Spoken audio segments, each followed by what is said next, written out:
Начали. Сәлем, көк жиегі кең пәннің оқушысы. Сенімен бірге Бексан ағайың.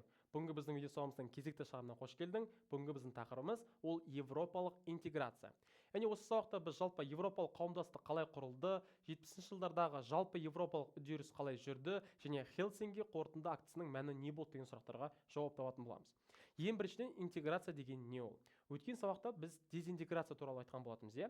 Яғни дезинтеграция ол интеграцияға қарама-қарсы ұғым деп айтқан едік. Ал интеграция деген не ол?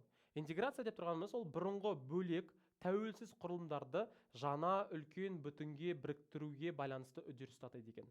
Яғни барлығы, мысалы, әр тәуелсіз мемлекет бұрында соғысып келді, барлық жанжалдарды ұмытып, барлығы бір бүтінге, бір одаққа бірігеді деген сөз екен.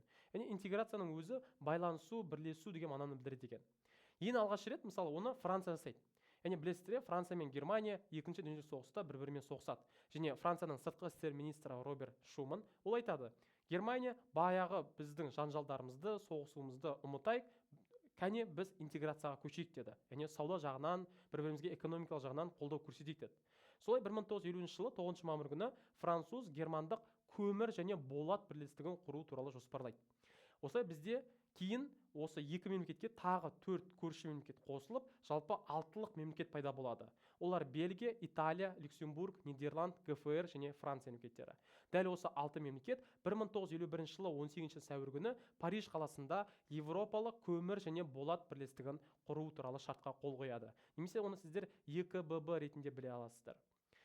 Енді келесі осы 6 мемлекет Рим қаласында келісімге қол қояды. Бұл 1957 жылы 25 наурыз күні болады. Дәл осы Рим келісіміне сәйкес екі маңызды ұйым құрылған болатын. Біріншісі ол бізде Европалық экономикалық қауымдастық және Европалық атом энергиясы қауымдастығы екен. Мына картаға мән беріп қайтып болсаңдар, дәл осы картаға сәйкес, мына жылдарына сәйкес кейін қандай мемлекеттер қосылғандығын түсіне берсеңіздер болады. Яғни мемлекеттер қосыла бастады Европада. Мысалы, жаңағы 6-лық мемлекетке, мына ЕКББ-ға 1973 жылы Ұлыбритания, Ирландия және Дания мемлекеттері қосылған болатын. Ал 81 жылы Европалық экономикалық қауымдастыққа Грекия қосылса, дәл осы ұйымға 86 жылы Испания мен Португалия қосылған болатын.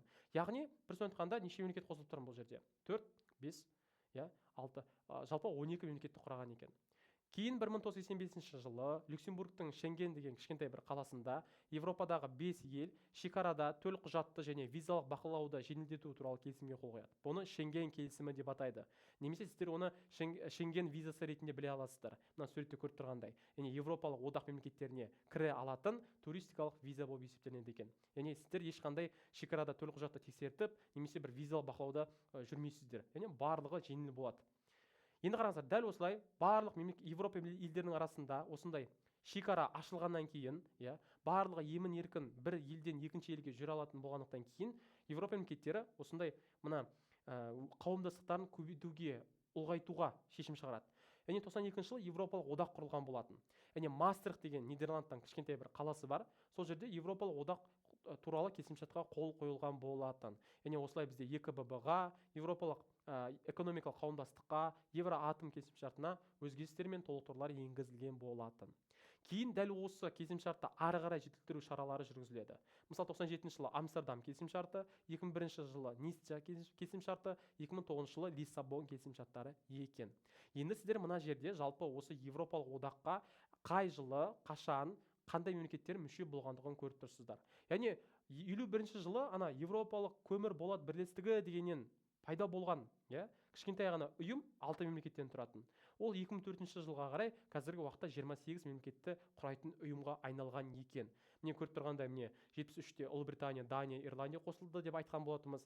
81-де Грекия, 86-та Испания мен Португалия, ал 95-те міне Австрия мен Финляндия, Швеция қосылса, 2004 жылы мына шығыс Европадағы және Балтық теңізіндегі бүкіл мемлекеттердің барлығы бірінен соң бірі қосылған болатын.